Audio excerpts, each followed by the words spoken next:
Bugun havo yaxshi ekan, kulib turibdi, havoni ko'rsatadigan.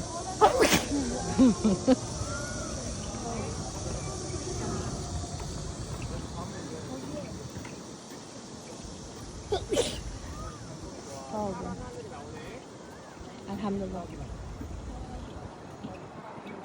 Mana bu qanaqa anaqa daraxt, chinor daraxt betdi ham suvda o'sar ekan. Chinor emas, yo'q, chinor emas bu. Bilganlik to'g'rida qanaqa daraxt edi. Sevgilisini kutib yig'lab shunaqa suvda o'sadi degan hikoyani eshitgandim. Shu rostmi?